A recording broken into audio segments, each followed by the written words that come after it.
Good day, everyone, and welcome to this training that is organized by the Education Management Information System Unit, also known as the EMIS unit of Ondo Subeb. The purpose of this training is to guide schools on how they can make their data entries for the 2024-2025 Annual School Census that is organized by the Federal Ministry of Education. And this entry is supposed to be done or is meant to be done on the DHIS2 platform. Without wasting any much time, we'll just go right into the training. So open your browser and input the website. The website has been sent across to our various platforms, but for the sake of this training, I'll type it again. So the URL for the portal is emis.dhis2nigeria.org.ng/DHIS/. And as soon as you are done with the input or with the entry, just click on enter. Please, it is important that you have a very strong internet connection. Now, this is the interface that you will see as soon as you input the URL. This is what you will see: Federal Ministry of Education, Nigeria, Digital National Education Management Information Systems. I believe that every school has their own login details. So just come straight to the username box and you input your username. So for the sake of this training, we'll do the test with the school. So 281.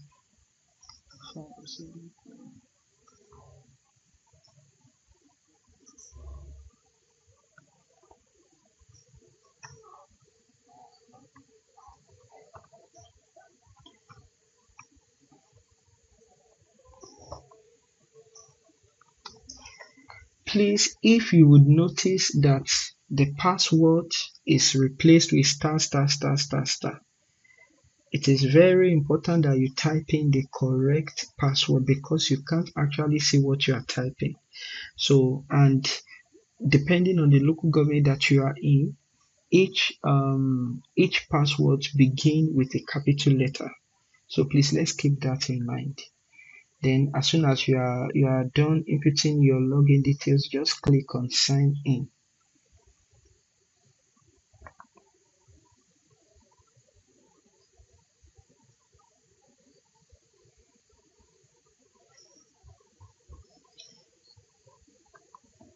Okay, so this is what you are going to see as soon as you log in. This is the dashboard that you are going to see. So since we have not made any entries, so it's possible that you won't see anything on this dashboard. Don't worry about it. So what you will do right now is you just go straight to the menu bar. Just follow my mouse. The menu bar is here. Click on it and it will display some apps or some icons. So you go to data entry and you click on it.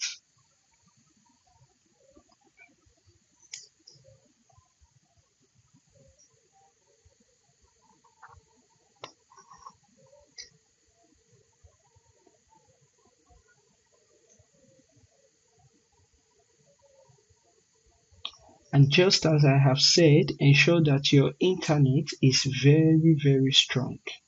So this is where you'll be making your data entries. Please, so you come straight here, you can see organization unit. It has the name of the school. Ensure that it is the name of your school, and the data set, what we are filling in for or what we are inputting for is the pre-primary and primary school census. The period, which is the year. Kindly note, it is for 2024-2025 academic session. Please do not select any other year. So you click on 2024 and it will generate the form for you. And the form is divided into many sections from section A to J. from section, yes, from section A to J. It is exactly like the hard copy that you have with you, or the hard copy that you have filled before. So this is just a digital representation of what you have already been doing. So this is section A, the school identification. It is already active. So under the school identification, you have items like school telephone and email address. Just click on the box underneath and you input your school telephone number. So I'll just make some entries now. An email address. If your school does not have an email address, please, it is something that you can easily create. We are in the 21st century. No school should be without email address. So please don't say that we don't have. Just go and create one and input it. So for example,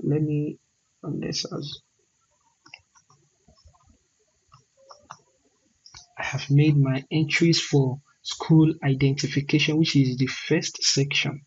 Then you go to section B, which is school characteristics.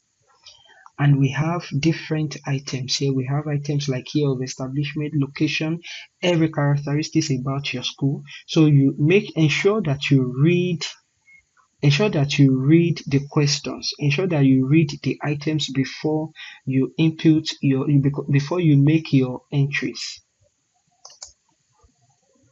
So for this particular school, I'll just pick a random year. For the year of establishment, you come here, you click on select option, and you scroll down.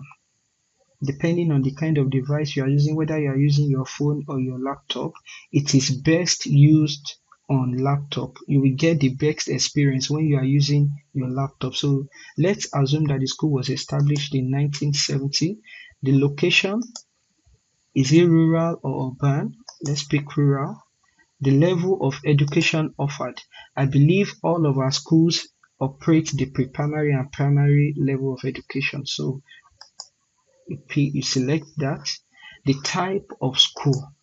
So we have 4 different options here: regular, nomadic, Islamia, integrated, and special needs. So most of our schools are regular. Shifts. Does the school operate shift system? No. Does the school share facilities, teachers, premises with any other schools? If you pick yes here, they are saying if yes, how many schools are sharing facilities? So, and I believe we don't have anything like that in Ondo State. So you just leave it alone. Multi-grade teaching. Please, just as I've said before, ensure that you read all the items carefully.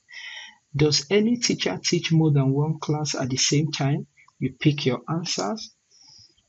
The school average distance from catchment communities. What is the average distance of school from its catchment area? So they expect you to put a figure here. So if it is 5 kilometers, just write 5. How many kilometers is the school away from the local government headquarters? Put that there too. How many pupils live further than 3 kilometers from the school?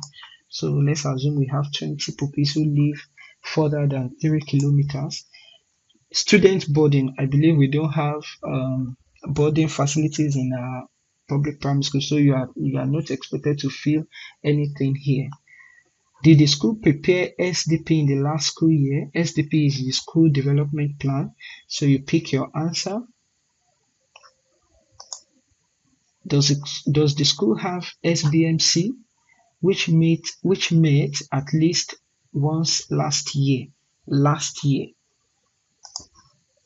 PTA. So ensure that you go through all of the items and pick the appropriate, or pick the answer that is peculiar to you, or input the entries that is relevant to you.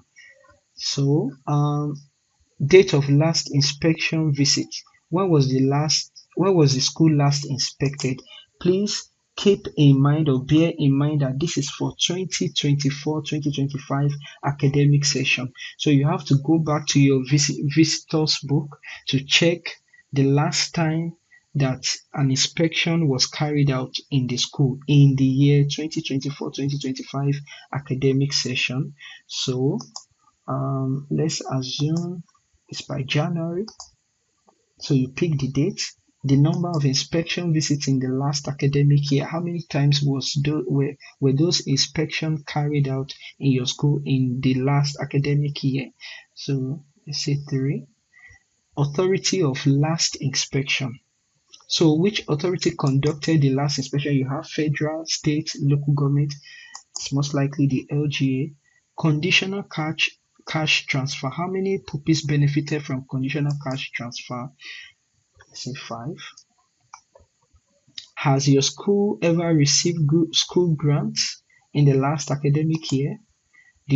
Does the school have a security guard? Which of the following owns the school? Is the state government. As soon as you are done, you go back to where all those sections are listed. Then you go to the next section.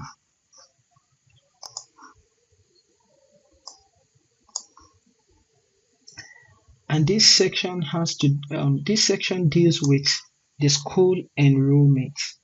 And just as I have said, this is something that you have done on your hard copy. This is just the digital form of it. So the same question that is on your hard copy is also here. How many children were enrolled with birth certificates in pre-primary and primary 1? So depending on the kind of pre-primary that your school operates, whether it is ECCD1, ECCD2, nursery 1, nursery 2, or 1 year pre-primary. So whatever that is peculiar to you, whatever that you practice in your own school, please kindly select it. So let's say we registered 3 pupils with the National Population Commission birth certificates and probably other certificates that we gotten from maternity homes and every other places where they get this birth certificates.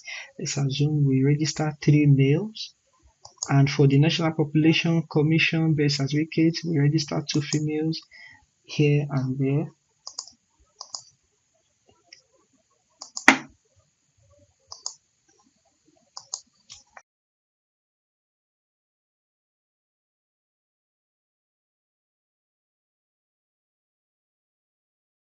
Pre-primary enrollment by age for the current school year.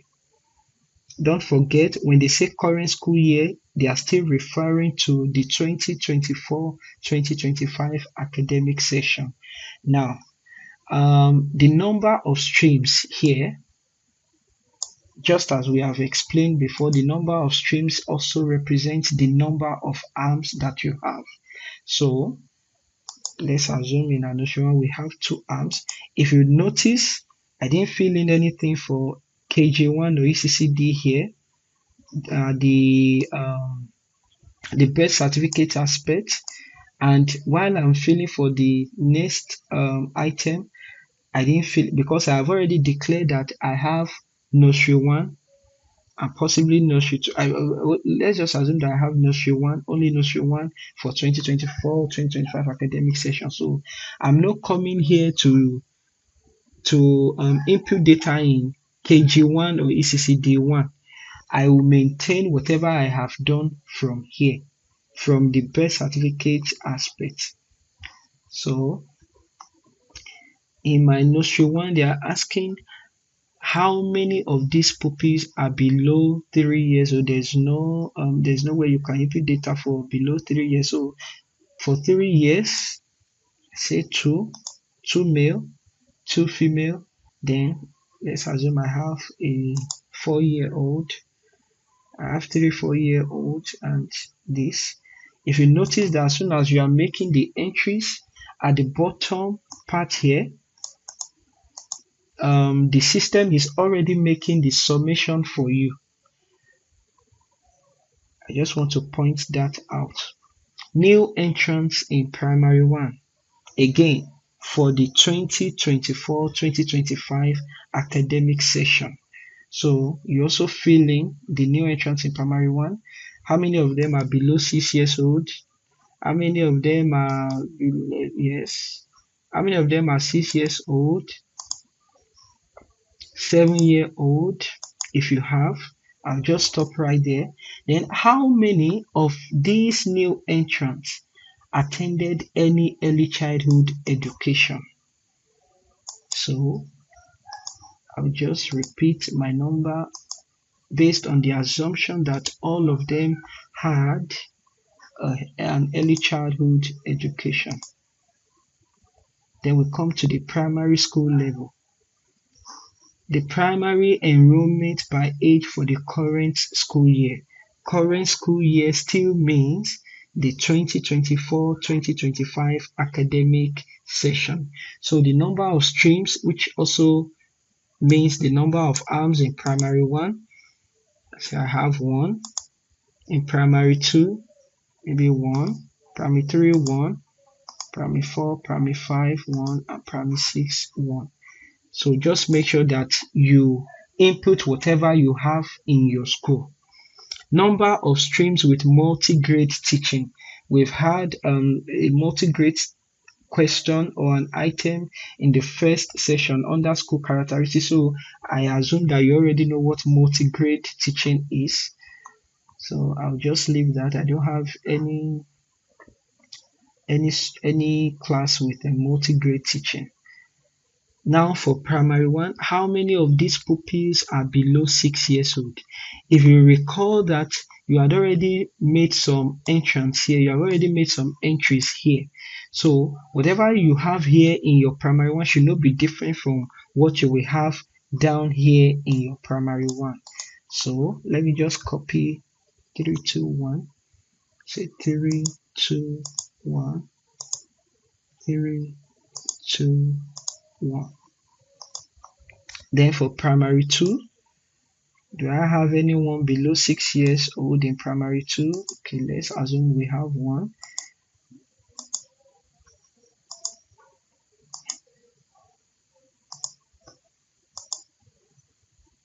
Okay, in primary 3,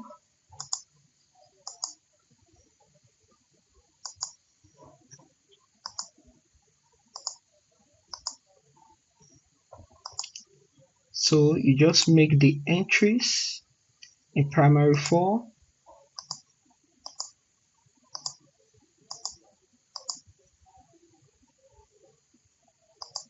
primary 5,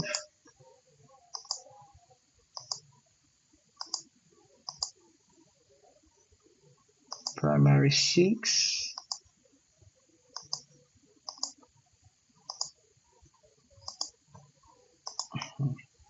so and as soon as you are done, you come down here for repeaters. Is there anyone who repeated class from the 2023-2024 academic session?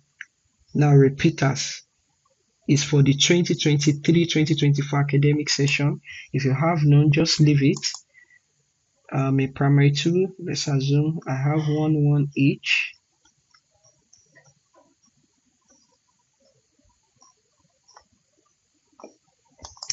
So, and here they asked how many pupils completed primary 6 for the previous year. The previous year here is the 2023-2024 academic session. That is those primary 6 pupils that transitioned to JSS1. So let's assume I have this number. Then for your dropouts, your transfer in, we currently don't have transfers in currently. So let's assume in primary, this dropout, we also use it to track the out of school children. So please ensure that you fill in something if it is applicable to you. Then promoted,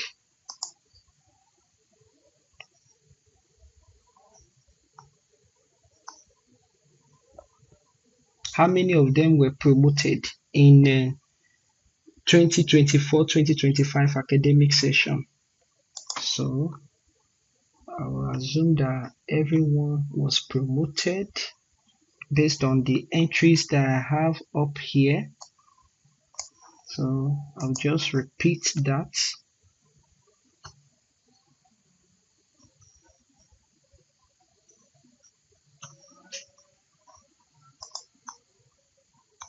And then we come to special needs.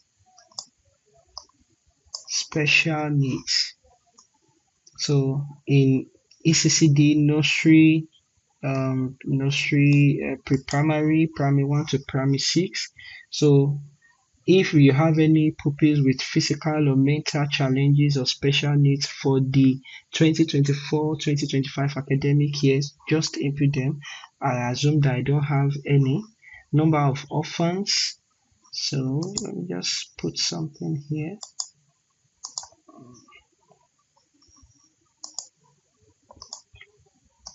Okay. So, and as soon as you are done, you go back to where all those sections are listed. Yes, so you are done with enrollment, then you come straight to the staff section. How many non-teaching staff are working at the school? Please ensure that you read the item, the questions. How many non-teaching staff are working at the school? If you don't have non-teaching staff, please don't input anything. So let's assume we have one.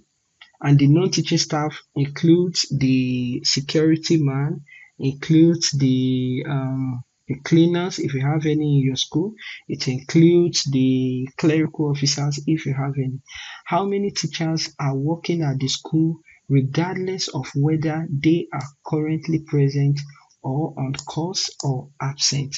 Please note here that we are only dealing with government teachers, not PTA teachers, not corpers, not community teachers, government employed teachers only.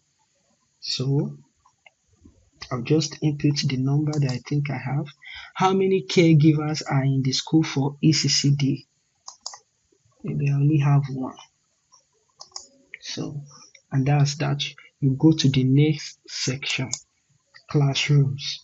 How many classrooms are there in the school? The first question, how many classrooms are there in the school? You make your entries, and please, for this section, please count individual classrooms. Do not count blocks of classroom. So let's assume you have a block of classroom that has 6 classes there. What you will write is 6. Don't count that block of classroom as just one. So you count individual classroom. So I assume I have 12 here. Or let me just reduce it to 8. Are classes, the second question, are any classes held outside because classrooms are unusable or insufficient? You pick your answer. How many playrooms are there in the school for ECCD? I'll assume I have one. Number of rooms other than classrooms that are in the school by the type of room. So staff rooms, do you have any staff rooms? I believe we don't have any in primary schools. Office, probably the HM's office, you can add, or the assistant HM's office. The library, if you have anyone. Laboratories, if you have one. Storeroom, and others, that's other rooms. So you are done with that as well. You come straight to facilities. Source of safe drinking water. Read the question again. For facilities, you also read all the questions.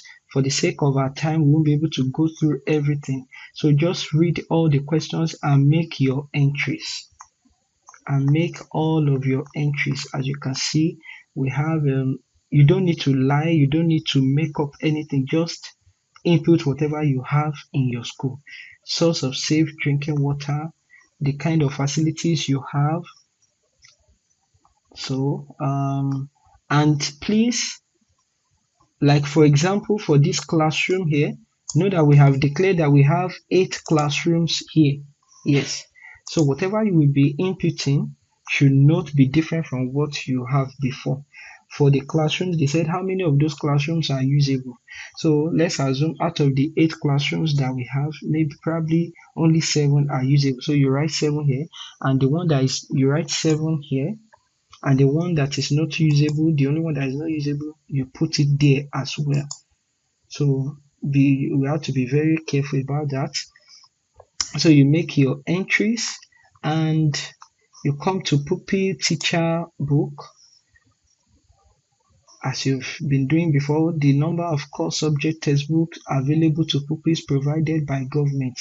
You input the number of books that was supplied to your school if your school was a beneficiary for 2024-2025 academic section. So you input everything that is required here.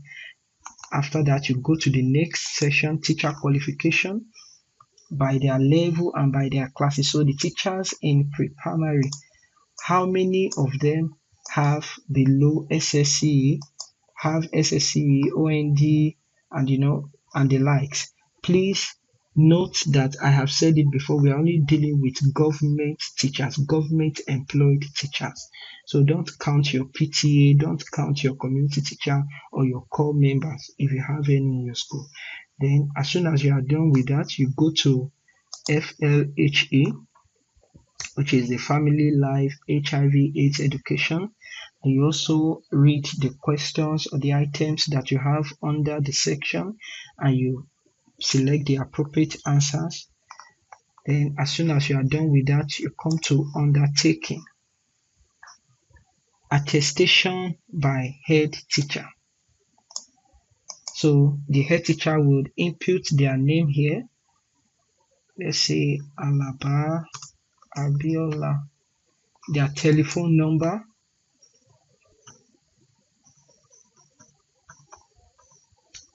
for the signature, just write your name or rewrite your name again, Abiola, and then the date that you are making this entry.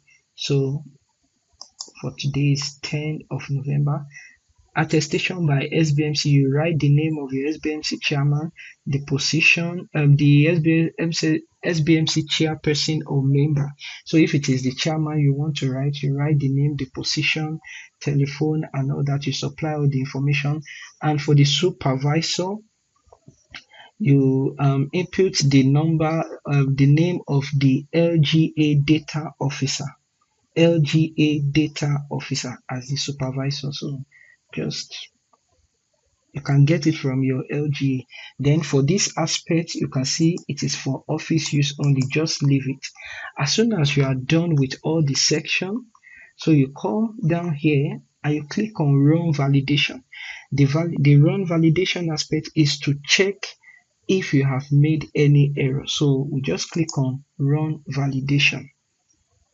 And as you can see, it has detected something. It said classrooms in E1 must be equal to the number of classrooms registered on line list of classrooms in schools. So, and then number of children that were enrolled with birth certificate in primary 1 should be less or equal to primary enrollment in primary 1. So I have to go back to that section and make the correction.